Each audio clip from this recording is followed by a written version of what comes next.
Good evening class.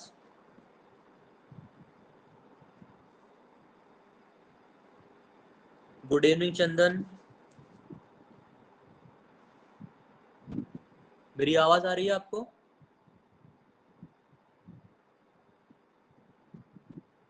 क्या मेरी voice clear है आप सभी को? चंदन, ज्योति।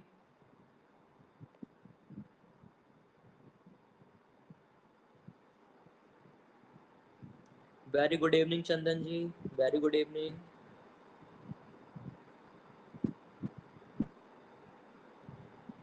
अंकिता, अनिल, सभी को गुड इवनिंग। कैसे हैं आप सब?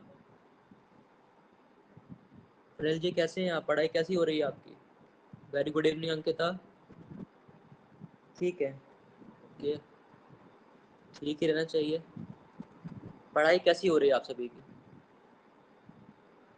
पढ़ाई हो पा रही है या फिर नहीं हो पा रही है, बताइए। आज अभी काफ़ी कम लोग आए हुए हैं क्लास में, क्या बात है। गुड। चंदन आपने क्लास की है ना मेरी पहले, या फिर पहली क्लास है आपकी ये?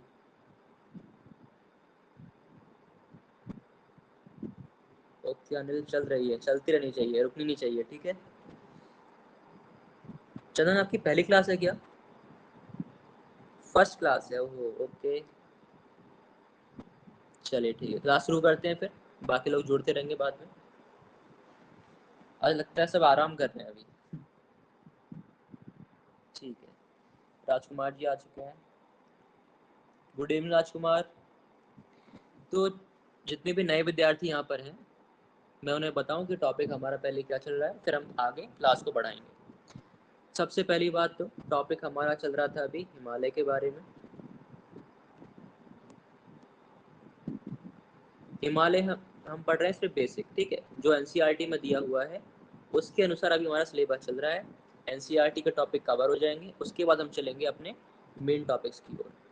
तो ये टॉपिक जो हम कवर कर रहे हैं हिमालय का, जितना एनसीईआरटी में दिया है उसके अनुसार अभी कवर करते हैं। हिमालय में हमने अभी पिछली क्लास में ये जाना था कि हिमालय में मुख्यतः जो है, very good evening Rajkumar ji. अभी तक हमने ये पढ़ा था कि यहाँ पर जो है 3 श्रेणियाँ होती हैं। इस प्रकार से 3 श्रेणियाँ पाई जाती हैं हिमालय में। सबसे बाहर जो है, ये कौन सी है? ये आपका है हिमाद्री या बाह्य हिमालय। बाह्य हिमालय। फिर आप कैसे बोलते हैं आंतरिक, या फिर मध्य हिमालय। और ये तीसरा चोटी जो सबसे कम जिसकी ऊंचाई है, इसे बोलते हैं शिवालिक। शिवालिक जैसा मैंने बनाया है ऐसे ही हमारे पर्वत हैं। ऐसे मतलब सबसे ऊंचा जो बाहरी हिमालय है, जो सबसे बाहर की ओर है, यानी इस तरफ क्या आ जाएगा आपका, तिब्बत का क्षेत्र आ जाएगा पीछे, तिब्बत, ठीक है। तिब्बत या कहें चाइना, एक ही बात है, क्योंकि चाइना का कब्जा हो गया है तिब्बत पर। इसके जो हेड है दलाई लामा, वो भारत में रहते हैं धर्मशाला में। तो बाह्य हिमालय सबसे ऊंचा है, उसके बाद आंतरिक या मध्य हिमालय आता है, और सबसे कम ऊंचाई वाला आता है शिवालिक हिमालय। इसके बाद शुरू हो जाते हैं हमारे मैदान, जिस पर हम रहते हैं। फिर क्या शुरू होते हैं? मैदान शुरू हो जाते हैं। फिर उसके बाद आपको पहाड़ी देखने को मिलती है, विंध्याचल की पहाड़ी। फिर एक गैप आता है, फिर सतपुड़ा की पहाड़ी, और फिर पूर्व नीचे दक्षिण भारत का क्षेत्र आ जाता है। इस प्रकार की संरचना भारत में है। यानी आप साइड से खड़े होकर देखें अपने भारत को, तो आपको क्या दिखेगा? सबसे पहले सबसे ऊंचा पर्वत बाह्य हिमालय, आउटर हिमालय। उसके बाद मिडल, मध्य या आंतरिक हिमालय। फिर शिवालिक, और फिर आ जाते हैं मैदान, गंगा ब्रह्मपुत्र के मैदान जिसमें हम निवास करते हैं। फिर विंध्याचल के पर्वत आ जाते हैं, और फिर सतपुड़ा के पर्वत आ जाते हैं, ठीक है। और इनके बीच में आपको पता होगा कि नर्मदा नदी बहती है, विंध्याचल और सतपुड़ा के बीच में नर्मदा जी का प्रवाह होता है अरब सागर की तरफ। उसके बाद का क्षेत्र कहलाता है आपका दक्कन का क्षेत्र, जहाँ पर क्या है, साउथ इंडिया जिसे हम कहते हैं, दक्षिण भारत। तो इस प्रकार संरचना है। अब हिमालय में हमने, शायद मुझे याद है, बाह्य और आंतरिक हो गया था, शिवालिक को पढ़ना है। तो पिछली क्लास में राजकुमार जी आप प्रेजेंट थे, आप बताइए कहाँ तक हो गया है? आंतरिक वाला हो गया ना, मध्य हिमालय कवर हो गया था हमारा? एक बार बता दें, फिर आगे मैं कंटिन्यू करूँ।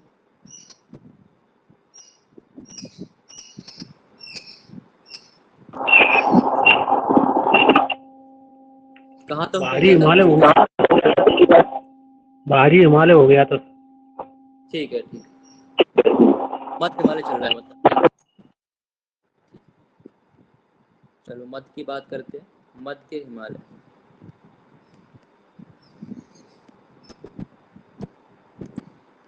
इसमें हमें पढ़ना क्या होता है, पहले आप ये समझे कि सवाल कैसे बनते हैं, फिर हम पढ़ना शुरू करेंगे। सबसे पहले कि इसकी खासियत क्या है, मध्य हिमालय बाकी हिमालयों से अलग कैसे है, क्या खासियत है, क्या इसकी ऊंचाई है, फैलाव कहाँ से कहाँ तक, कहाँ से कहाँ फैला हुआ है, और इस क्षेत्र में क्या क्या चीज़ें हमें देखने को मिलती हैं। यहाँ से आपके सवाल बनते हैं। सबसे पहली बात, मध्य हिमालय की बात करें तो मध्य हिमालय की जो ऊंचाई है वो एवरेज ऊंचाई जो है कम है। कम क्यों है सर? क्योंकि इसका नाम ही मध्य हिमालय है। सबसे पहले जो सबसे ऊंचे पहाड़ थे उनकी ऊंचाई सबसे ज़्यादा है, जिसमें कि आपके माउंट एवरेस्ट आ जाता है। वो सब ऊंचाई इनमें बहुत ज़्यादा है, 6000 मीटर के ऊपर ही है। लेकिन मध्य हिमालय में जो भी ऊंचाई आप देखेंगे वो आपको मिलेगी औसत ऊंचाई, यानी कि मीडियम ऊंचाई वाले होंगे। जैसे कि यहाँ पर ऊंचाई क्या होती है, नोट करेंगे हम सभी, औसत ऊंचाई। औसत ऊंचाई, ठीक है। अब यहाँ पर औसत क्यों लिया गया है, क्योंकि कई सारे पहाड़ होते हैं, एक पहाड़ तो होता नहीं है, लाइन से कई सारी रेंज होती हैं। पहाड़ों की जो श्रेणी होती है इसे क्या बोलते हैं, रेंज। कई सारे पहाड़ होते हैं, इसमें एक बहुत ऊंचा भी होगा, बहुत नीचे वाले भी होंगे। तो इन सब की हाइट का हम क्या लेते हैं, एवरेज लेते हैं, औसत लेते हैं। तो हमें यह मालूम चलता है कि मध्य हिमालय की औसतन ऊंचाई कितनी है, तो लिखेंगे 3700 से लेकर आपका ये होता है लगभग 4500 मीटर, ठीक है। ये आपको वैल्यू याद करनी है, प्री में कई बार पूछी गई है और आ भी सकती है। Shubhangi hi, good evening. Good evening Sandeep ji. Shubhangi आपकी पहली क्लास है शायद, मुझे लग रहा है। शुभांगी क्या है, पहली क्लास है आपकी, कंफर्म करें प्लीज़, सो दैट मैं आपको एक्सप्लेन कर सकूं कि हम क्या पढ़ रहे हैं, क्या टॉपिक चल रहा है। चलिए सभी को गुड इवनिंग एक बार फिर से, जो भी अभी ऐड हुआ है। तो हम पढ़ रहे हैं हिमालय के बारे में, और हिमालय में भी हम पढ़ रहे हैं मध्य हिमालय। हिमालय में 3 श्रेणियां हैं, 3 रेंजेस आर देयर। उसमें से हम पढ़ रहे हैं मध्य हिमालय, जो बीच का पार्ट है, बीच का भाग है। इसकी बात हमने क्या करी, पहली बात कि औसतन ऊंचाई जो है, कितना ऊंचा है, एवरेज की बात कर रहे हैं। तो इसकी एक रेंज है 3700 से लेकर 4500, मतलब सबसे ऊंची 4500 भी हो सकती है और कम से कम 3700 तक हम जा सकते हैं। ये इसमें बात कही गई। अब चलते हैं आगे। अगली बात क्या खास है इसके बारे में, यहाँ पर जो आपको श्रेणी दिखेगी वो लगातार नहीं होगी। लगातार का मतलब, जैसे यहाँ पर मैंने पहाड़ बनाए, लगातार बना दिए, ऐसी सीढ़ियाँ आपको नहीं देखने को मिलेगी। जबकि यहाँ पर क्या होगा, पहाड़ होंगे, फिर बीच में कटान होगा, गैप होगा, फिर पहाड़ होंगे, फिर गैप मिल जाएगा। इस प्रकार की श्रेणियाँ होंगी, नहीं लगातार नहीं होंगी। तो हम यहाँ लिखेंगे इसको ऊबड़ खाबड़ या फिर असतत श्रेणी, या ब्रैकेट में आप समझने के लिए लिख सकते हैं ऊबड़ खाबड़, ठीक है। आम भाषा में जैसे आपको दिमाग में याद रहे, बाकी लिखने पे आप क्या लिखेंगे, असतत, ठीक है। कंटिन्यूस रेंज नहीं है, बीच में कटी हुई है। ये होगी इसकी दूसरी खासियत। कैसी है, असतत है, उबड़ खाबड़ है। पहली बात ऊंचाई की, दूसरी इसकी जो श्रेणी है उसके बारे में चर्चा कर ली हमने। अब यहाँ पर क्या होता है, ये जो बीच में आप गैप देख पा रहे हैं, यहाँ पर कई बार पानी भर जाता है। यहाँ पर हमें कई सारी क्या देखने को मिलती हैं, झीलें देखने को मिलती हैं। इन्हीं गैप में क्या होगा, पानी भर जाएगा, जिसे हम बोलते हैं लेक्स या झील। तो इस क्षेत्र में, मध्य हिमालय के क्षेत्र में, कई सारे झीलें भी हमें देखने को मिलती हैं। जैसे उत्तराखंड में आप जाएंगे वहाँ आपको झीलें मिलेंगी, ठीक है। जैसे आपने सुना होगा देहरादून, तो दून शब्द क्या है, दून का मतलब होता है एक ऐसी खाई जो कि गहरी ज़्यादा नहीं है, पर उसकी जो लंबाई है वो ज़्यादा है। तो यहाँ पर हमें दून देखने को मिलता है। अब ये दून का मतलब क्या हुआ, तो मैंने आपको बताया अभी कि ऐसी खाई होगी, ऐसा गड्ढा होगा जहाँ पर गहराई तो कम होगी लेकिन उसकी लंबाई ज़्यादा होगी, इसे हम बोल देते हैं दून। तो मध्य हिमालय के क्षेत्र में हमें दून मिलते हैं, और इसी पर आधारित हमने नाम दे दिए क्षेत्रों को, देहरादून, पाटली दून। आपने नाम सुना होगा, कभी घूमने गए आप लोग, आप में से कौन कौन गया देहरादून, कोई है वहाँ से आसपास, बताइए।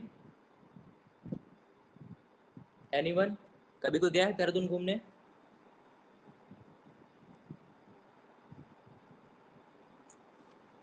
दो लोगों ने किया, अच्छा नहीं गए, अच्छा संदीप बता रहे मैं हूँ। कहाँ से है संदीप आप? किस लोकेशन से आप?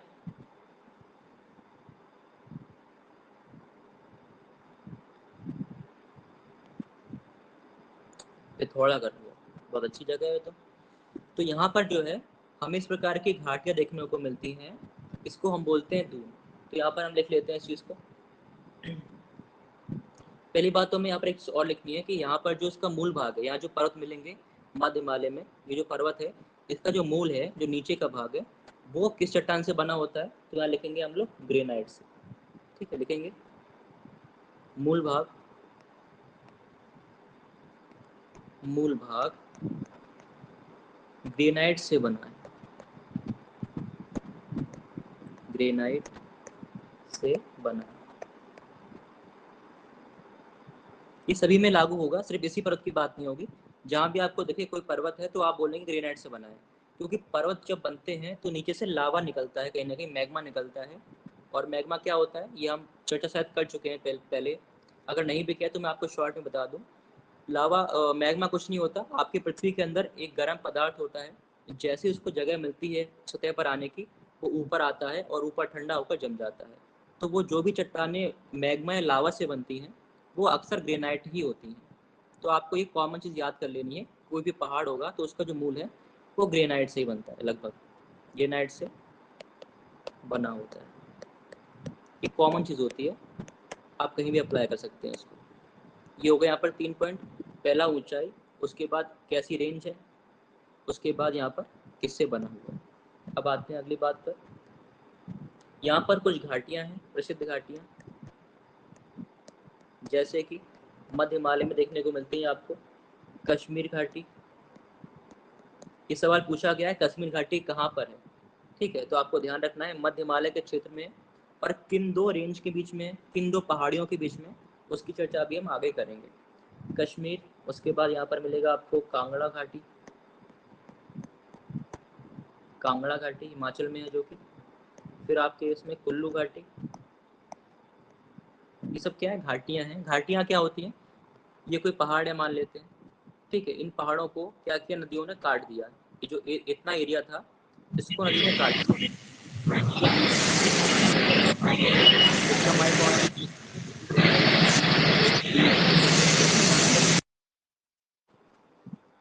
तो यहाँ पर ध्यान देना है, ये कोई पहाड़ था मान लेते हैं।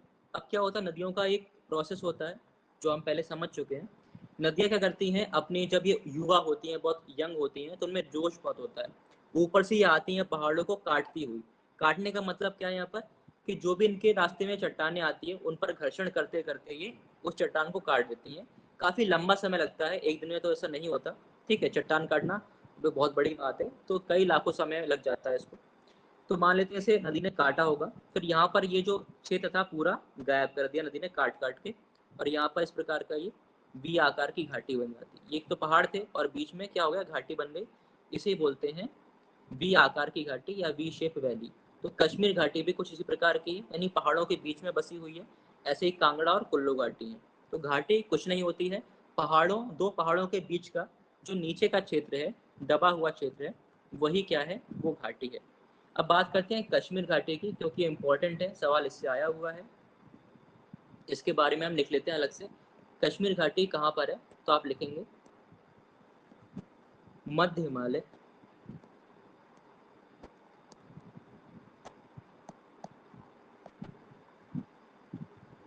और पीर पंजाल, पीर पंजाल श्रेणी के मध्य, श्रेणी के मध्य में। ये फैक्ट याद रखिएगा, कई बार कई एग्जाम में पूछा गया है। कश्मीर घाटी हमारी पीर पंजाल श्रेणी और मध्य हिमालय के बीच में स्थित है। बाकी कहाँ पर है, तो जम्मू कश्मीर में है। बाकी कांगड़ा और कुल्लू कहाँ पर है, तो लिख लेंगे यहाँ पर हिमाचल प्रदेश। ये दोनों कहाँ पर है, हिमाचल में, हिमाचल प्रदेश में। ठीक है, बाकी जब मैं आपको इंडियन ज्योग्राफी डिटेल में कराऊंगा अलग से, तो वहाँ पर और भी घाटियाँ पढ़ेंगे हम, लेकिन ये एनसीईआरटी के अकॉर्डिंग इतना ही दिया हुआ है, तो अभी आप इतना ही पढ़ेंगे। इतनी बात क्लियर है सभी को यहाँ तक? कोई डाउट तो नहीं किसी को भी? पारुल, शुभांगी, सर ये हिमाचल प्रदेश में कौन सी, कुल्लू और कांगड़ा है? हाँ, कांगड़ा और कुल्लू हाँ, हिमाचल में कांगड़ा है। और कुल्लू हिमाचल में है। जी जी, और इसमें नहीं है मध्य? नहीं नहीं, अभी आप नहीं कंफ्यूज नहीं, मत अभी होइए, कंफ्यूज मत होइए।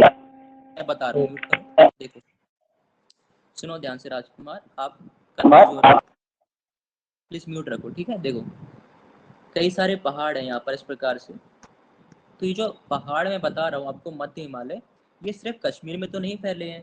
आपका जो भारत है उसमें कश्मीर है, वहाँ भी फैले हैं, फिर उत्तराखंड आएगा, फिर आप देखेंगे तो हिमाचल प्रदेश आएगा, वहाँ भी है, फिर सिक्किम में दिखेगा आपको। तो इस प्रकार सब जगह फैले हुए हैं। तो जिनकी जो खासियत है मध्य हिमालय की, वो आपको उस सभी क्षेत्रों में मिलेगी जहाँ पर ये फैले हुए हैं। तो हमने क्या बात करी, घाटियों की। अब ये घाटी कहाँ बनेंगी, जहाँ पहाड़ होंगे। तो ये जो घाटी हैं ये हिमाचल प्रदेश के एरिया में है, और इनका नाम उसी क्षेत्र के हिसाब से है, कांगड़ा और कुल्लू। तो है तो ये इसी के भाग, मध्य हिमालय के भाग ही हैं, लेकिन हिमाचल के अंदर है। हिमाचल अपना स्टेट है, उसमें ये शामिल है, इसलिए अलग से मैंने आपको लिखवा दिया है। कश्मीर घाटी आपको मध्य हिमालय के अंदर ही मिलेगी, लेकिन किस क्षेत्र में है, तो कश्मीर के क्षेत्र में है। समझ में आ गया? क्लियर है? सभी को एक बार कमेंट कर दो सभी लोग, फिर मैं आगे बढ़ता हूँ। सभी लोग जो भी नए विद्यार्थी सभी हैं, लोग जो भी नए विद्यार्थी हैं, तो ठीक है।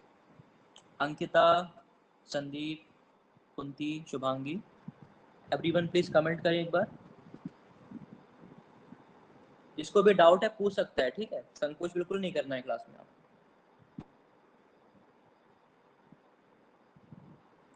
शुभांगी, आपको समझ में आया? कुंती, चलो आपसे वैसे मेरा कॉमन क्वेश्चन है, मैं आपसे पूछ रहा हूँ कि हिमालय में आवाज नहीं आ रही है, सभी को तो आ रही है आवाज। आप एक बार रिफ्रेश कर लो शुभांगी, ठीक है, हो सकता है आपकी ओर से नेटवर्क की दिक्कत हो। सभी को वॉइस जा रही है, वरना सब कमेंट कर देते अभी तक, तो परेशान कर देते कि सर वॉइस नहीं आ रही, वॉइस नहीं आ रही। ठीक है, चलो सवाल ये है, सुनिए सवाल, कि हिमालयों में घूमने की जगह कहाँ पर है, घूमने की जगह कहाँ पर होगी। जो हमने 3 श्रेणी देखी थी, एक तो आपकी बाह्य हिमालय सबसे ऊंचा ये है, फिर आंतरिक या मध्य हिमालय, शिवालिक।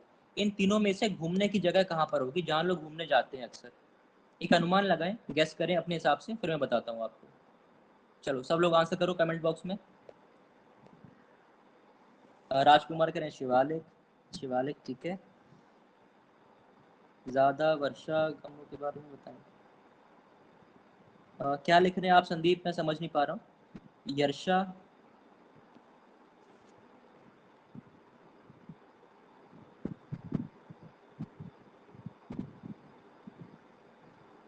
सही टाइप करिए थोड़ा आप संदीप, क्या लिख रहे हैं समझ नहीं आ रहा है। ज़्यादातर मध्य हिमालय में, हाँ ठीक है।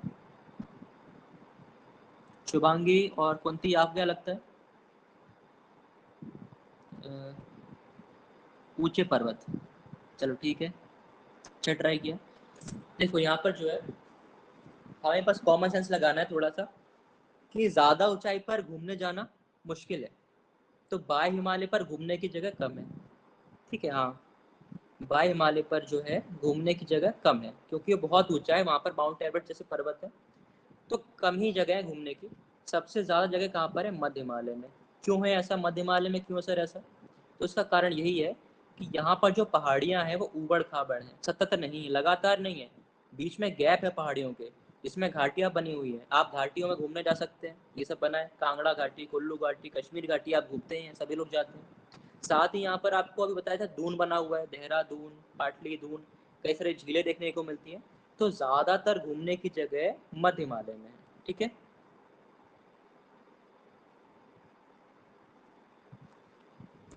ओके संदीप, अच्छा आपके यहाँ होता है, ओके ओके, ठीक है मैं समझ गया। कीड़ा जाति, ठीक है, समझ गया संदीप में आप जो बता रहे हैं। तो हमने भी समझा मध्य हिमालय में घूमने की जगह सबसे ज़्यादा है।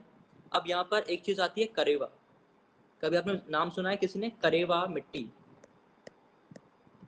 करेवा मिट्टी क्या होता है, कोई बताएगा मुझे आप में से? करेवा मिट्टी, कभी नाम सुना है इसका, करेवा मिट्टी का? ये काली मिट्टी नहीं है, करेवा अलग नाम है। चलो बताता हूँ मैं आपको। यहाँ पर जो है इस क्षेत्र में, हिमालय के क्षेत्र में जो मिट्टी पाई जाती है उसे बोलते हैं करेवा मिट्टी। अब इसका नाम करेवा क्यों है या अलग से इसका नाम क्यों दिया गया हमने, सामान्य इसको मिट्टी क्यों नहीं बोल दिया? तो आपको पता है कि जैसे ही आप पर्वतों पर जाते हैं ऊंचाई पर, तो यहाँ पर बर्फ जम जाती है। क्यों जमती है बर्फ? साइंस का नियम आपने कभी न कभी पढ़ा होगा। ऊंचाई पर जब हम जाते हैं तो क्या होता है, तापमान घटता है, तापमान घट जाता है। जैसे आप पृथ्वी से, मतलब अपनी धरती से जितना ऊपर आप जाएंगे उतना ही जो है तापमान घटेगा, ये हम सभी जानते हैं। पहाड़ों पर इसलिए सब घूमने जाते हैं, पहाड़ों पर ठंडक होती है, उसका यही कारण है क्योंकि आप सतह से काफ़ी ऊपर आ गए हैं।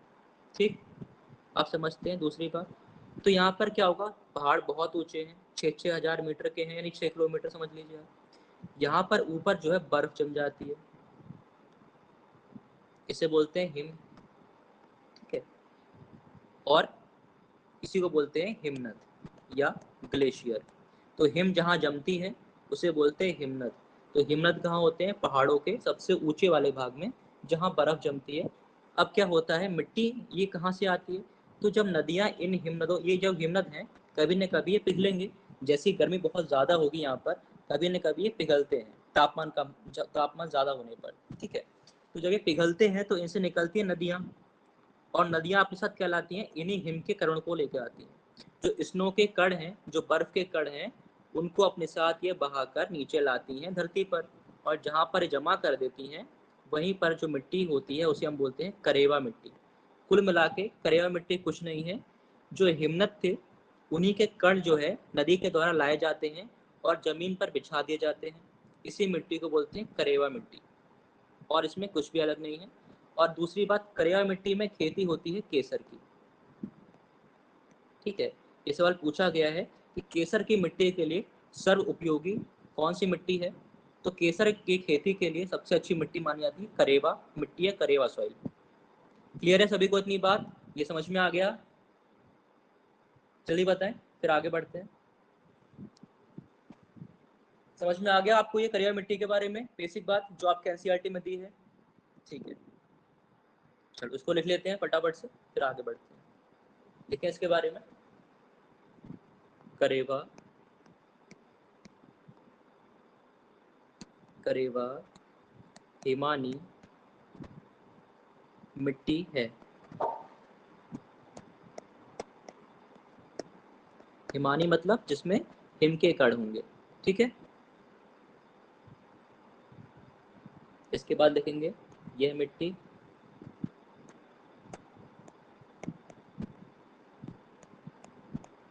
यह मिट्टी केसर की खेती हेतु अच्छी मानी जाती है, अच्छी मानी जाती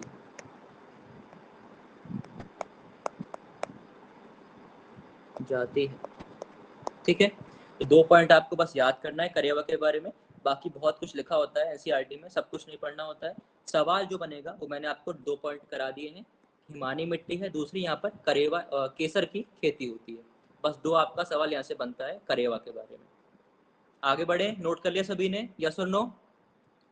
नोट हो गया है? जल्दी बता दीजिए। और जो भी नए विद्यार्थी जुड़े हैं आज क्लास में उनको बता दूं कि जैसे टॉपिक कवर होगा आपको इसकी पीडीएफ दी जाएगी। लेकिन मेरा मानना ये है कि जो आपके हैंड नोट्स होते हैं, जो आप खुद से लिख के बनाते हैं, उसको याद करने में, समझने में आपको ज़्यादा आसानी होगी, इसलिए आप नोट्स बनाते रहें। ठीक है, बाकी जैसे टॉपिक हो जाएगा मैं आपको पीडीएफ दे दूंगा, इसी ऐप पर आपको पीडीएफ मिलता है। बाकी ये वीडियो आपकी जो है रिकॉर्ड भी हो रही है साथ में साथ, जब भी आपको कन्फ्यूज़न हो आप रिकॉर्डिंग देख सकते हैं, और पीडीएफ यहाँ पर प्रोवाइड करा दी जाएगी, तो उसके लिए परेशान नहीं होना है। बस आपको क्लास में फोकस करना है, कॉन्सेप्ट को समझना है, क्योंकि आप यूपीएससी की तैयारी कर रहे हैं, आप ऑफिसर बनने जा रहे हैं, ना कि क्लर्क। वनडे एग्जाम की तैयारी आप नहीं कर रहे हैं, तो आपको कॉन्सेप्ट पे ध्यान देना है। ठीक है, और जहाँ भी डाउट हो तुरंत पूछना है। फैक्ट आपके जो है मैं याद कराता हुआ चलूँगा। हाँ कुंती, मुझे पता है आपने आज ज्वाइन किया है, कोई दिक्कत नहीं है, आप कभी भी ज्वाइन करें। ठीक है, आपको ज्योग्राफी में कभी कोई समस्या नहीं होगी। जितना मैं पढ़ाता हूँ, टॉपिक कराता हूँ, उतना आप करिए बस। ना कोई आपको बुक खरीदने की आवश्यकता है, ना कुछ अन्य चीज़ देखने की आवश्यकता है।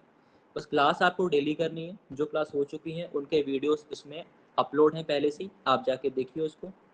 इतने में आपका यूपीएससी के लेवल का हो जाएगा।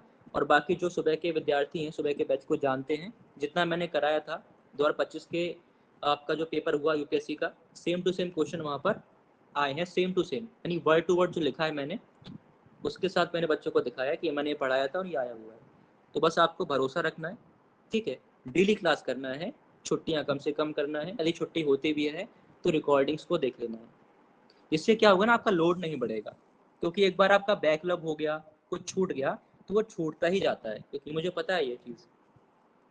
चलो आगे बढ़ते हैं। तो अभी तक हमने क्या समझा करियर के बारे में। अब क्या होगा, इस हिमालय को हम पढ़ेंगे क्षेत्रीय हिसाब से, मतलब किस किस क्षेत्र में फैला हुआ है, उस पर्टिकुलर क्षेत्र में, उस एरिया में, उस माउंटेन में क्या क्या प्राप्त होगा, उस पहाड़ के आसपास क्या क्या देखने को मिलेगा। इस प्रकार से हम अब इसका अध्ययन करेंगे। किसका? तो हिमालय का। हेडिंग बनाएंगे हिमालय का क्षेत्रीय विभाजन।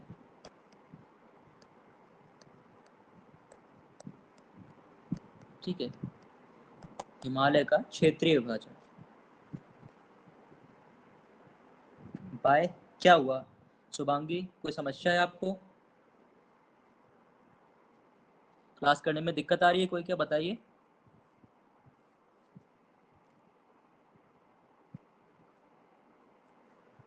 शुभांगी आपको कोई समस्या तो आप बताइए, क्या समस्या है आपको? आवाज़ की दिक्कत तो नहीं है? क्योंकि सभी को आवाज़ आ रही है शुभांगी, तो उसके लिए मैं क्या कर सकता हूँ?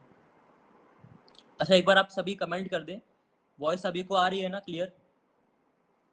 सभी को वॉइस आ रही है या फिर दिक्कत है, बताइए एक बार प्लीज़, सब कमेंट करें।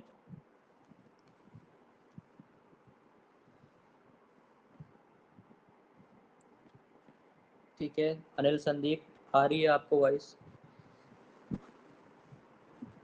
तो सभी को आ रही है लगभग, और अधिक समस्या है तो बस एक बार आप क्या करें, एग्जिट कर दें और फिर से लॉग इन कर लें, फिर से ज्वाइन कर लें, तो समस्या दूर हो सकती है।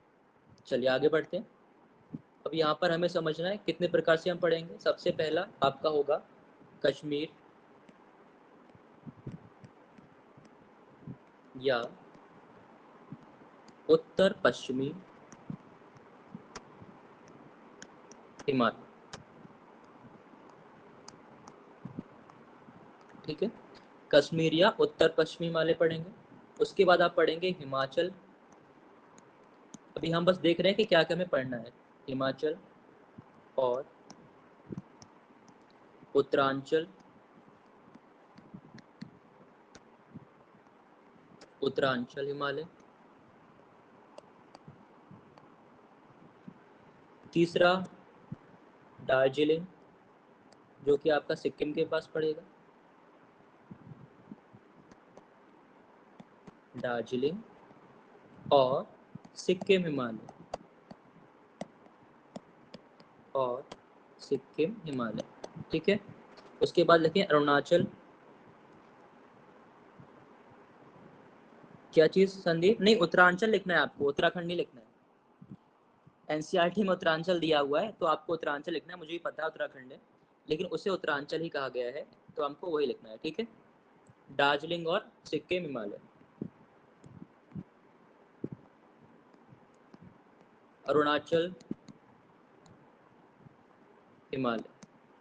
अच्छा, उत्तर प्रदेश से कब अलग हुआ था आपका उत्तराखंड? कोई बता सकता है मुझे? नॉर्मल जीके है, मैं आपसे पूछ रहा हूँ। उत्तराखंड कब अलग हुआ है हमारे? 2006 में सर। 2006 में तो नहीं हुआ है। तो नहीं हुआ है।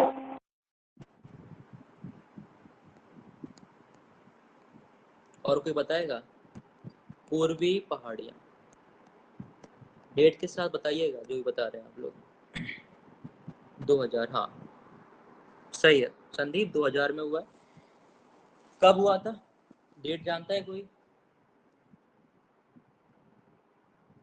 चलिए, पूर्वी पहाड़ियाँ और पर्वत। नवंबर में हुआ था शायद, 9 नवंबर को, जहाँ तक मुझे याद आ रहा है अभी। तो पूर्वी पहाड़ियाँ और पर्वत, ये 5 प्रकार से हमें हिमालय का क्षेत्रीय जो डिवीजन है, जो विभाजन है, उसको पढ़ना है।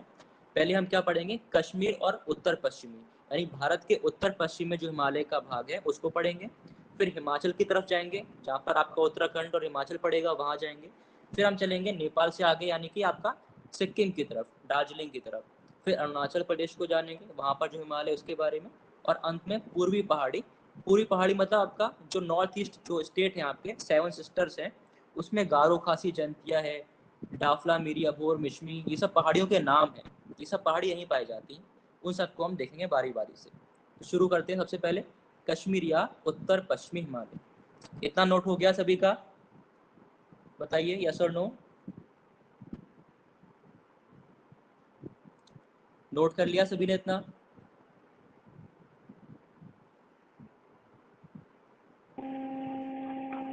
Yes sir.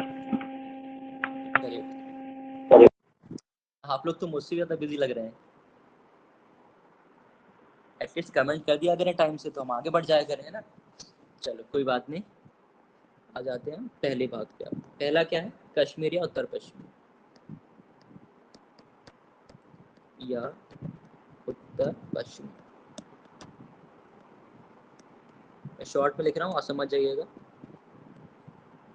चलिए, पहली बात इसके बारे में, यहाँ से क्या सवाल बनेगा। सवाल आपका ये बनेगा कि इसमें कौन कौन सी श्रेणियाँ आती हैं। जैसे एक पहाड़ में सिर्फ एक पर्वत नहीं होता है। हमने क्या बात की थी अभी, कि जब ये पर्वत इस प्रकार से होते हैं तो कई सारी श्रेणियाँ होती हैं, लगातार चलती हैं, एक के पीछे एक या एक के साथ एक, इस प्रकार से ऐसे होते हैं आपके पहाड़।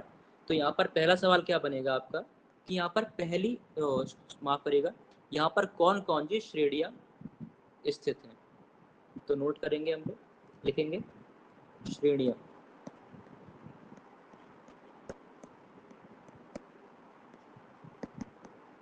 लिखेंगे पहले काराकोरम, काराकोरम, ठीक है। उसके बाद लद्दाख, और उसके बाद जास्कर,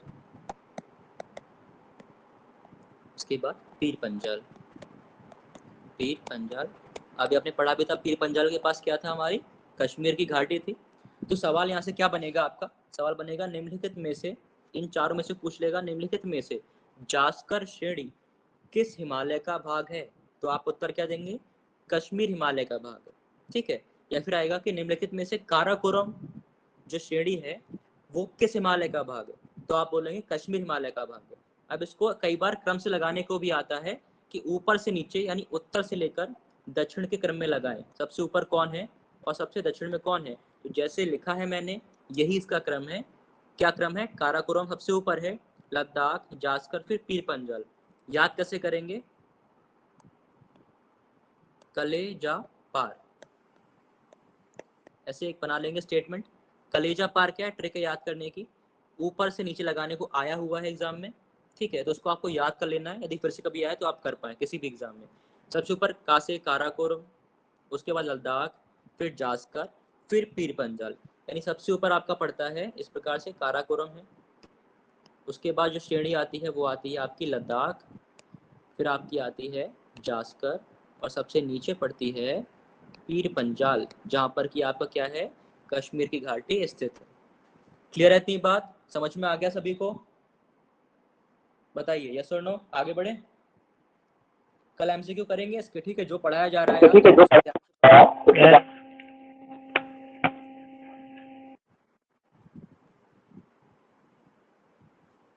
ठीक है, समझ में आ गया। चलो आगे बढ़ते हैं, इसको ध्यान से पढ़िएगा, कल हम लोग इसके एमसीक्यू भी करेंगे। चलो अब आगे बढ़ते हैं। हमने समझा कि कौन कौन सी श्रेणी है। अब इसमें कुछ खासियत इसकी ये है कि यहाँ पर हमको मिलता है ठंडा रेगिस्तान। अब रेगिस्तान जो होते हैं, वो आपने सोचा होगा कि रेगिस्तान तो हमेशा गर्म जगहों पर होते हैं, लेकिन रेगिस्तान दो प्रकार के होते हैं, एक ठंडा भी होता है और एक होता है गर्म। एक्चुअली रेगिस्तान का मतलब क्या है वो आप समझ लो, तो आप समझ जाओगे कि किसी भी स्थान को रेगिस्तान क्यों कहते हैं। रेगिस्तान एक ऐसा क्षेत्र होता है जहाँ पर जो वर्षा है वो 25 सेंटीमीटर से कम होती है। 25 सेंटीमीटर मतलब क्या सर, इसका मतलब ये होता है कि एक आप भगोना रख दें, एक वेसल ऐसे रख दें, कोई बर्तन रख दें और इसमें लगा दें स्केल ऐसे करके, तो पानी बरसने पर, बारिश होने पर, यदि ये 25 सेंटीमीटर के नीचे ही है, जो पानी भरा गया 25 से नीचे ही है, तो हम उसे बोल देते हैं कि वो रेगिस्तान है। क्या है? रेगिस्तान। यदि इससे ऊपर है तो फिर वो रेगिस्तान नहीं कहलाएगा। तो कुल मिला के ऐसा क्षेत्र जहाँ पर जो वर्षा है वो 25 सेंटीमीटर से कम होती है, उसे रेगिस्तान कहते हैं। दूसरी बात, रेगिस्तान की क्या खासियत है? वनस्पति का ना होना। कोई भी वेजिटेशन, पेड़ पौधे ज़्यादातर नहीं होते हैं, जो होते भी हैं वो उसी क्लाइमेट के अकॉर्डिंग होते हैं। जैसे कि आप देखते हैं कैक्टस, तो कैक्टस वनस्पति तो है लेकिन वो अन्य वनस्पतियों से अलग है, वो कांटेदार होता है और उसकी जो जड़ें हैं वो बहुत गहरी होती हैं। गहरी क्यों होती हैं?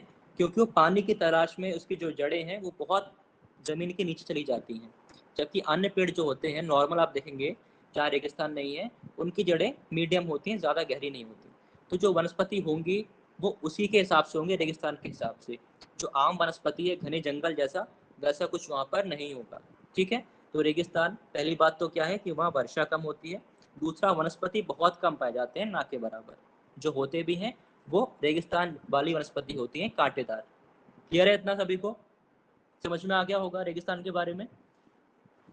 अब बात यह है कि इस क्षेत्र में, यानी कि हमारे कश्मीर हिमालय के क्षेत्र में, हमें प्राप्त होता है एक ठंडा रेगिस्तान।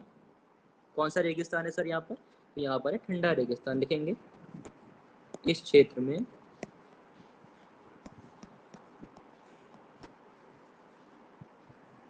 एक ठंडा रेगिस्तान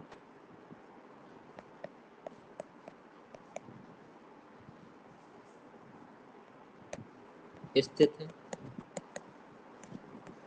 अब वो कहाँ पर है, आप में से मुझे कौन बताएगा? कश्मीर वाले एरिया में, यानी कश्मीर के आसपास के एरिया में पूरे ठंडा रेगिस्तान कहाँ पर है? बताइए, सोचिए थोड़ा। कभी आपने मैप देखा हो इंडिया का, और मुझे बताइए। चलिए, आपके पास 1 मिनट है, सोचकर आंसर करो।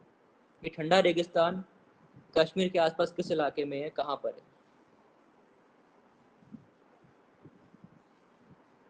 सोचिए और आंसर करें।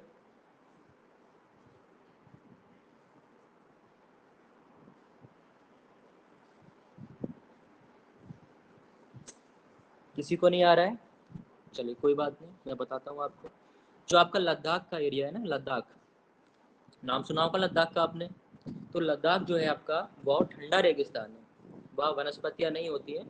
यदि कोई आपके घर में आर्मी में होगा तो वो जानता होगा कि वहाँ पर कैसा सिचुएशन रहता है। वो क्या है, एक तरह का कोल्ड डेजर्ट है, ठंडा रेगिस्तान। तो लिखेंगे भारत का, या कश्मीर लिखेंगे, कश्मीर हिमालय का उत्तर पूर्वी, उत्तर पूर्वी भाग, उत्तर पूर्वी भाग। ठीक है, यानी कश्मीर अगर यहाँ पर है इस प्रकार से, तो यहाँ पर उत्तर पूर्वी भाग हो गया कश्मीर का। यहाँ पर, यहीं पर क्या है, आपका लद्दाख का क्षेत्र है, और यहीं पर हमें देखने को क्या मिलता है, ठंडा रेगिस्तान या कोल्ड डेजर्ट। तो आपको ध्यान रखना है कहाँ पर है, लद्दाख में। चाहे तो ब्रैकेट में लिख लें, लद्दाख। ठीक है, लद्दाख, इसको याद रखिएगा। तो भारत में दोनों प्रकार के डेजर्ट है। गर्म वाला भी है जो कि आपका सबसे फेमस थार डेजर्ट है, सभी जानते हैं। ठंडा कहाँ पर है, तो लद्दाख में, इसको भी ध्यान रखिएगा। तो भारत में जो है लगभग सारी चीज़ें पॉसिबल हैं यहाँ पर। आपको क्या है, नदियाँ, झरने, सब कुछ मिलता है। जो विश्व में सब कुछ है वो सिर्फ भारत में आपको एक जगह मिल सकता है। तो भारत में बहुत सारी डाइवर्सिटी है, बहुत सारी क्या है, विविधताएं हैं। इसलिए भारत को हम क्या कहते हैं, एक उपमहाद्वीप। यानी एक महाद्वीप बहुत बड़ा एरिया होता है, वहाँ जो कुछ भी मिलता है वो सब भारत में भी मौजूद है। इसलिए भारत को हम बोलते हैं उपमहाद्वीप। और उपमहाद्वीप से जुड़ा हुआ सवाल आपका मेंस में आया था। मेंस में पूछा गया कि भारत को उपमहाद्वीप क्यों कहते हैं। ठीक है, इस पे हम चर्चा पहले ही कर चुके हैं, बस मैंने आपको याद करा दिया एक बार फिर से कि इस चीज़ को आप ध्यान रखिएगा। भारत एक उपमहाद्वीप है, यानी कि महाद्वीप के सारे फीचर, सारी क्वालिटीज एक अकेले भारत में मौजूद है। ठीक है, चलो आगे बढ़ते हैं। यहाँ पर कुछ आपको मिलती हैं झीलें। अब उन झीलों में जो प्रसिद्ध झीलें हैं उनके नाम लिख लेंगे।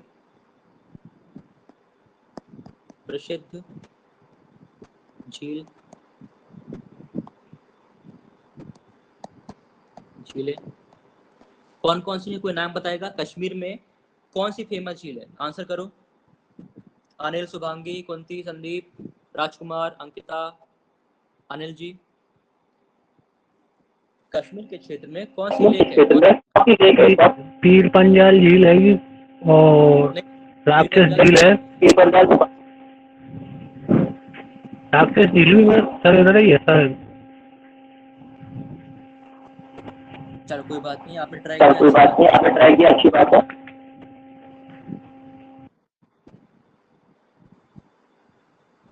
यहाँ पर है बुलर झील। कौन सी है?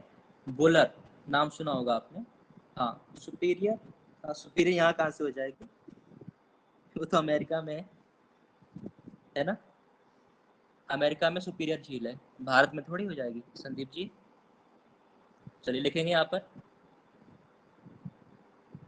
डल,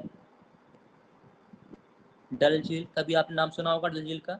जो आप देखते हैं वीडियोस वगैरह कभी कश्मीर साइड के, तो आपको दिखता है वहाँ पे नाव चल रही होती हैं, ये डल झील का ही नज़ारा होता है। फिर आता है बुलर झील। बुलर, बुलर झील, इसके बारे में लिखना भारत की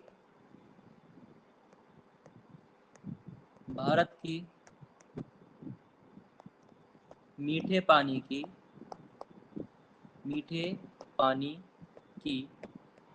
सबसे बड़ी झील है ये। ध्यान रखिएगा इसको, ये फैक्ट बहुत इंपॉर्टेंट है, स्टार कर लीजिए इसको। भारत की मीठे पानी की सबसे बड़ी झील, ठीक है। तो उधर आपको ध्यान रख लेना है, क्योंकि आपका फैक्ट आया हुआ है एग्जाम में। सबसे बड़ी झील की बात नहीं की गई है, सबसे बड़ी मीठे पानी की झील। ध्यान रखिएगा, झील भी दो प्रकार की होंगी, अभी आप आगे पढ़ेंगे बाद में। खारे पानी की भी झील होगी, लेकिन बात होगी जब मीठे पानी की, जहाँ पानी मीठा है, स्वच्छ है, वो है आपका बुलर झील। इसको याद रखना, ठीक। सबसे बड़ी है भारत की, ना कि विश्व की, भारत की। नोट हो गया है एवरीवन? नोट कर लिया सभी ने?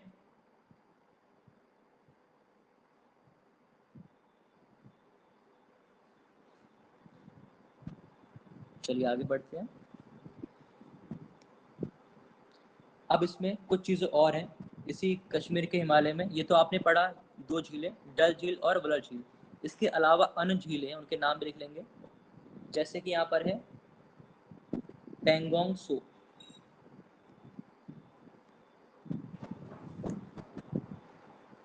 एक पेंगोंग सो, ठीक है, पेंगोंग सो झील। दूसरी यहाँ पर है, लिखेंगे सो मुरारी, सो मुरारी। एक मिनट, पेन बंद हो गया है। हाँ, लिखेंगे सो मोरीरी। एक है पेंगोंग सो और दूसरी है सो मोरीरी। अब ये कहाँ पर है? तो ये लद्दाख में है। कहाँ पर है? लद्दाख में, ठीक है। लिख लेंगे इसको। ये दोनों की दोनों कहाँ पर है? आपकी लद्दाख में। तो दो तो आपकी कहाँ कर होगी? दो आपकी हमने पढ़ी, ये कश्मीर में है, इसमें की डल और बुलर झील है, ये कश्मीर में मौजूद है। उसके बाद लद्दाख में जो दो हैं वो हैं आपकी पेंगोंग सो और सो मोरोरी। अच्छा, आप में से कितने लोगों ने 3 इडियट मूवी देखी है बताइए? देखी है 3 इडियट आप में से किसी ने? कमेंट करें। देखते होंगे मूवी यार, इतने पढ़ाकू नहीं है आप लोग अभी। देखी है, अनिल ने देखी है, बाकी सब ने देखी मूवी? 3 इडियट देखी है सर, उसमें तो खाना खाने जाते हैं तीनों लोग। हाँ वही वाली है, वही वाली है, सही कह रहे हैं। सही कह रहे हैं। तो, तो मैं आपको ये बताना चाह रहा हूँ कि आपने इसमें जो आखिरी का सीन होता है ना, जब उससे मिल जाते हैं, आमिर खान से मिल जाते हैं उसके दोस्त, तो वहां पर झील दिखाई गई है, आपने कभी देखना। अब आप देखेंगे ना वीडियो को तो आपको ध्यान आएगा, वहां पर लास्ट में उससे मिलने जाते हैं तो वो यहीं लद्दाख में रहता है, ठीक है, रिसर्च कर रहा होता है। तो वहां पर जो झील दिखाई गई है, जहाँ पर एंड का सीन होता है, वो यही झील है आपकी, पेंगोंग सो झील है। इसी झील के किनारे शूटिंग हुई है लद्दाख में। इसलिए मैं आपसे पूछ रहा था। इससे क्या होता है, याद होता है जल्दी। तो 3 इडियट में जो आपको झील देखते हैं एंड वाले सीन में, वो झील है पैंगोंग सो, जो कि लद्दाख में है। तो जब बहुत ठंड होती है ना, तो ये जम जाती है, बिल्कुल बर्फ़ के समान एकदम जम जाती है। उस पर स्केटिंग करते हैं लोग, उस पर चल भी सकते हैं। तो बर्फ़ ठंड में जब बहुत ठंड होती है तो ये जम जाती है पूरी। कौन सी? पैंगोंग सो, तो उसको ध्यान रखिएगा। तो आपकी 2 झील लद्दाख में कौन सी है? पैंगोंग सो और सो मोरिरी। ठीक है, चलिए आगे बढ़ते हैं। बाकी जो मेन चीज़ें होती हैं कि यहाँ पर कैसी वनस्पति है, वो आपको पता है, कांटेदार होंगी यहाँ भी, क्योंकि यहाँ पर ठंडा इलाका है। तो ठंडे इलाके में कांटेदार मतलब कांटा नहीं होगा उनमें, लेकिन जो उनकी आकृति होगी वो ऐसी होगी जैसा कि आप देखते हैं क्रिसमस ट्री होती है ना, वैसी होगी इस प्रकार से। ऐसा क्यों होता है, इसका भी कारण है। देखो, प्रकृति ने बहुत सारी चीज़ें जो है सोच समझ के बनाया है, कुछ भी ऐसे नहीं बना दिया है।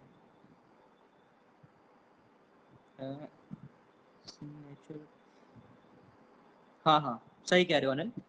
सिग्नेचर जाता है एंड में, वही सीन है, वहीं पर जो झील होती है उसी की बात कर रहे थे। तो मैं बात कर रहा था कि जो प्रकृति है, हमारी नेचर है, उससे बड़ा आर्किटेक्ट या बुद्धिमान कोई नहीं है। उसने संसार में जो भी चीज़ें बनाई है वो बहुत ही सोच कर बनाया है। जैसे कि ये जो पेड़ इस प्रकार का आप देखते हैं, क्रिसमस ट्री वगैरह, ठंडे इलाकों में पाया जाता है। अब ये ऐसा क्यों बना होता है, यहाँ पर ढलान क्यों बनी होती है, इसका भी कारण है। क्या होता है, ठंडे इलाकों में बर्फबारी होती है, आपने देखे होंगे वीडियोस वगैरह। बर्फ ऊपर से नीचे गिरती है, तो कहाँ गिरेगी? इन पेड़ों के ऊपर गिरेगी। तो क्या होता है, ढलान होने के कारण जो सारी बर्फ है वो पेड़ों पर रुकती नहीं है, वो सब चली जाती है नीचे। अगर ये ढलान ना हो तो पेड़ के ऊपर सारी बर्फ इकट्ठा हो जाएगी। अब जब पेड़ पे बर्फ इकट्ठा हो जाएगी तो पेड़ के ऊपर जो पत्तियां हैं, जो परत है, यानी जो पेड़ की आपकी पत्ती है, लीफ है, उसके ऊपर एक परत होती है। इसके दौरान हम क्या करते हैं, फोटोसिंथेसिस होता है, प्रकाश संश्लेषण की प्रक्रिया होती है। तो इसको क्या नहीं मिलेगा, इसको CO2 नहीं मिल पाएगा, क्योंकि इसके छेद बंद हो जाएंगे, ऊपर से बर्फ जम गई है। तो अंत में क्या होगा, ये पौधा समाप्त हो जाएगा, ये पेड़ ये खत्म हो जाएगा, क्योंकि इसको भोजन नहीं मिलेगा। इस कारण से ठंडे इलाकों में पेड़ कैसे होते हैं, इस आकृति के होते हैं, जहाँ पर कि ढलान आपको देखने को मिलती है। तो बर्फ गिरेगी, बर्फ नीचे चली जाएगी, जिससे कि पेड़ वहाँ पर जीवित रह सकते हैं। तो हर जगह पर हर प्रकार के अलग अलग प्रकृति ने चीज़ों को बनाया है उसकी क्षमता के अनुसार। जैसे आपने देखा, रेगिस्तान में कांटेदार होते हैं। कांटेदार क्यों होते हैं? कि कोई भी पशु उनको आसानी से खाए ना, क्योंकि कोई खा लेगा तो वैसे समाप्त हो जाएंगे। अपने जीवन को बचाने के लिए कांटेदार होते हैं। दूसरी बात क्या है, जब पत्तियां कांटेदार हो जाती हैं तो अब इनका एरिया घट गया। जैसे एक बड़ी पत्ती मान लेते हैं, ये बड़ी पत्ती है, सामान्यतः का मान लेते हैं, कोई नॉर्मल सी पत्ती है। अब एक पत्ती आपने बना दी रेगिस्तान के क्षेत्र में कांटेदार, ये कांटेदार पत्ती मान लेते हैं, ये कांटे वाली। अब क्या हुआ, इसका जो एरिया है कांटे वाली पत्ती का इस बड़ी पत्ती से छोटा है। तो जब एरिया कम होगा तो इससे जब पानी बाहर निकलेगा उसकी मात्रा भी कम होगी, क्योंकि जब धूप पड़ती है तो पत्तियों से पानी जो है भाप बन के निकल जाता है, ये हम सभी जानते हैं। तो जब क्या होगा, इसका एरिया कम होगा पत्ती का, कांटे वाली पत्ती का एरिया अपने आप कम हो जाएगा, ठीक है, क्योंकि पतली होगी बहुत। तो अब पानी जो है कम निकलेगा, यहाँ से पानी कम निकलेगा, तो ये थोड़ा बचे रहेंगे, वो जिंदा रहेंगे, क्योंकि बेचारों के पास पहले से ही पानी की कमी है। अब पानी ज़्यादा निकल गया तो बेचारे मर जाएंगे, जिस कारण से यहाँ पर जो है पत्तियाँ कांटे नुमा होती हैं, कांटे के समान बन जाती हैं। समझ में आ गया सभी को? क्लियर हुआ ये बात? कॉन्सेप्ट क्लियर है एवरीवन? प्लीज कमेंट करें एक बार, फिर आगे बढ़ते हैं, ठीक है? ऐसा बाकी लोग कमेंट कर दें एक बार प्लीज। संदीप, सिर्फ संदीप को समझ में आया है, अच्छा अनिल को भी आ गया, ठीक है। बाकी शुभांगी, अंकिता,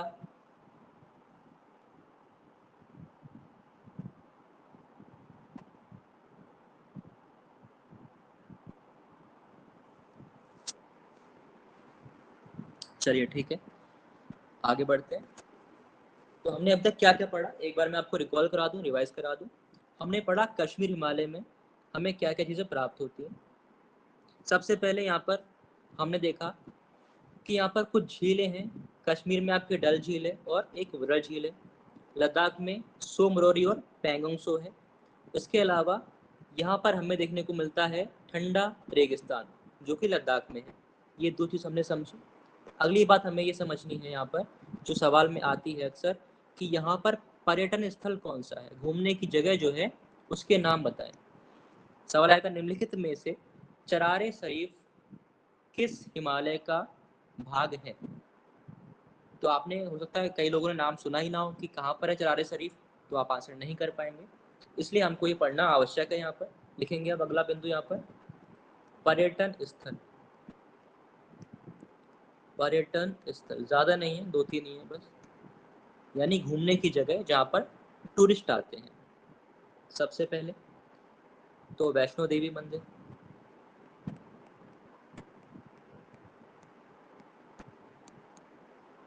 दूसरा यहाँ पर अमरनाथ गुफा,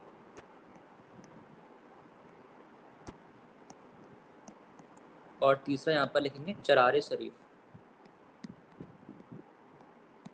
चरारे शरीफ, तो इसमें से 2 तो आपको पता है, तीसरा आपको याद करना है, क्योंकि ये सवाल आ सकता है कि निम्नलिखित में से चरारे शरीफ स्थल कहाँ पर या किस हिमालय का भाग है, तो आप बोलेंगे कश्मीर हिमालय का भाग है।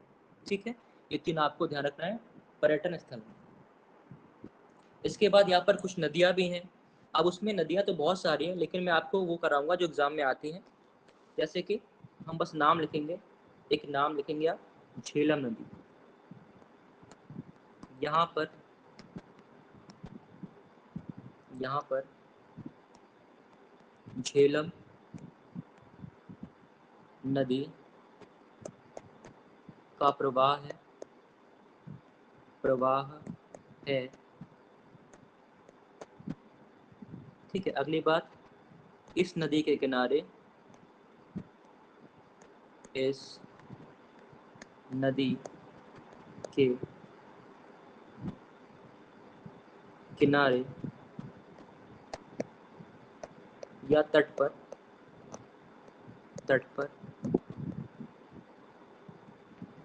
कश्मीर की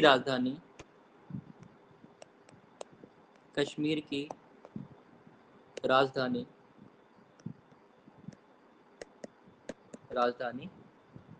क्या है, राजधानी श्रीनगर स्थित है। सवाल यहाँ पे क्या बनेगा आपका, सवाल ये आएगा निम्नलिखित में से श्रीनगर किस नदी के तट पर है। और ये सवाल अक्सर आते हैं, आप जब देखोगे DYQ पुराने सवाल देखोगे कभी, या जब मैं कराऊंगा वो आपको बताऊंगा, वहाँ पर अक्सर सवाल आता है कि किस नदी के किनारे कौन सा शहर बसा हुआ है। एक बार आया कि हैदराबाद किस नदी के किनारे है, कोटा जो शहर है वो किस नदी के किनारे है। तो हो सकता है आपको आगे पूछा जाए कि श्रीनगर जो है, कश्मीर की राजधानी श्रीनगर, वो किस नदी के किनारे है। तो आपको याद कर लेना है झेलम के किनारे क्या है आपका, श्रीनगर है। तो याद रखना झेलम किनारे क्या है, श्रीनगर। ठीक है, यहाँ से इंपॉर्टेंट फैक्ट यही था आपका। इतनी बातें आपको इस हिमालय में याद कर लेनी है, किसमें, कश्मीर के हिमालय में। 4 बातें हैं कुल मिला के। पहली बात ठंडा डेजर्ट, ठंडा रेगिस्तान। दूसरी बात यहाँ पर कुछ झीलें हैं, जैसे कि बुलर झील आपकी, उसके बाद डल झील, पैंगोंग सो और सोमरोरी। ठीक है, उसके बाद हमने अभी पढ़ा कुछ घूमने की जगह हैं, जिसमें कि आपका जो इम्पोर्टेंट है वो है चरारे शरीफ, क्योंकि अक्सर हम भूल जाते हैं इसको, बाकी तो पता होता है हमको। चौथी बात, यहाँ पर झेलम नदी के किनारे है श्रीनगर शहर। इतनी बात आपको अभी के लिए ध्यान रखनी है। क्लियर है सभी को, क्लियर है, बताइए यस और नो। कोई डाउट यहाँ तक, किसी प्रकार का कोई भी डाउट, शंका, संकोच न करिएगा बिल्कुल भी। कुंती, शुभांगी, आप नए विद्यार्थी हैं तो प्लीज मुझे बताएं, आपको दिक्कत तो नहीं है यहाँ पर, कोई समझ में आ गई बातें। ठीक है, चलो अब मैं एक सवाल पूछूंगा। सर टाइम हो गया है क्लास का, आपकी अगली क्लास भी है, तो ऐसा करते हैं आज के लिए हम क्लास को इतना ही रखते हैं, इसके आगे हम कल कंटिन्यू करेंगे। जितना पढ़ाया गया है सभी से मैं कहूँगा पढ़कर आइएगा। कल मैं आपको MCQ दूंगा, हम लोग यहाँ पर MCQ सॉल्व करेंगे, जिससे आपको समझ आएगा कि सवाल कैसे आता है। ठीक है, तो जो पढ़ाया गया है उसको रिवाइज कर आना, और जो भी नए विद्यार्थी जुड़े हैं, ये जो भी पढ़ाया गया है ये सब यहाँ पर सेव हो जाएगा। इसी ऐप में आपको एक सेक्शन दिखेगा स्टडी मटेरियल का, वहाँ पर ये PDF मिल जाएगी, आप वहाँ से पढ़ सकते हैं। साथ में वीडियो भी क्या हो जाएगा, अपलोड हो जाएगा। अब ये डाउनलोड हो रहा है, मतलब सॉरी रिकॉर्ड हो रहा है, तो आप इसको वहाँ से देख के रिवाइज भी कर सकते हैं। ठीक है, चलिए, thank you everyone, thank you for joining the class. आप सभी का बहुत बहुत शुक्रिया क्लास करने के लिए। कल करेंगे मुलाकात, ठीक है, कल आगे पढ़ेंगे इसकी और कुछ सवाल भी लगाएंगे। अच्छा, जो भी नए विद्यार्थी यहाँ पर हैं